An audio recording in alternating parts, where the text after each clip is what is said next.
তোলার, যেখানে সম্পর্ক মসজিদ রক্ষার, যেখানে সম্পর্ক মুসলিম পার্সোনাল ল রক্ষার, যেখানে সম্পর্ক ইসলামী ইনস্টিটিউশন দ্বীনের শিক্ষা কেন্দ্রকে রক্ষার, এখানে তো ওইটা রক্ষা করতে যে শুধু রোড অবরোধ কেন, সর্বস্তরে শক্তি আমাদের জন্য উৎসর্গ করা, এটা কোরআন হাদিসের ফর্মুলা, এটা কোন নেতার নির্দেশ নয়, এটা খোদ আল্লাহ এবং রাসূলের নির্দেশ।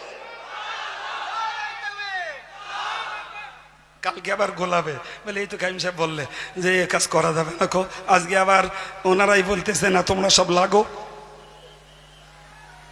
এই কথা বুঝতে পারছেন কিছু?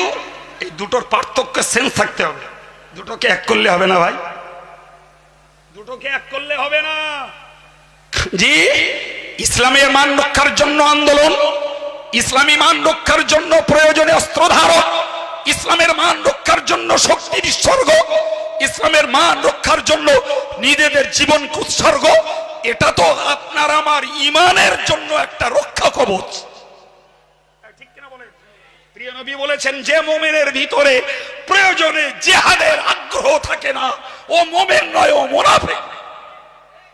হব, পরীক্ষা দেব না, জাতির নেতা হব, মার খাবো না, জাতির নেতা হব, লোকের গাল শুনবো না, জাতির নেতা হব, লোকের কাছ থেকে আঙুল নাড়ানি চোখ রাঙানি শুনবো না, নেতা হব। জীবনে হয় না কোনোদিন।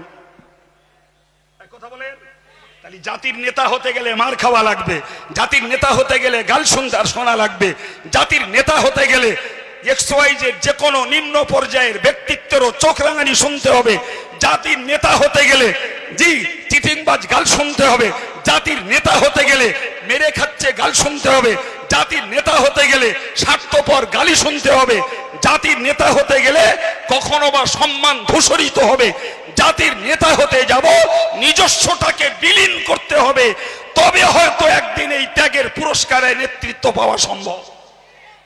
হযরত নবী ইব্রাহিম আলাইহিস সালাতু ওয়াস সালামকে আল্লাহ পাক স্পষ্ট ব্যক্ত করেছেন, ইযিবতালা ইব্রাহিম রাব্বুহু বিকালিমাত ফাআতাম্মাহুন্না। হযরত নবী ইব্রাহিম আলাইহিস সালাতু ওয়াস সালামকে মহান আল্লাহ কয়েকটা বিষয়ে পরীক্ষা নিয়েছেন, কয়েকটা বিষয়ে। কথা বুঝে আসছে কিছু? জি, পরীক্ষাগুলো কম বেশি আমরা ওয়াজ নসিহতে যথেষ্ট শুনে আছি। জি, বিবির নির্বাসন, ছেলের কোরবানি, নিজের খাতনা, জি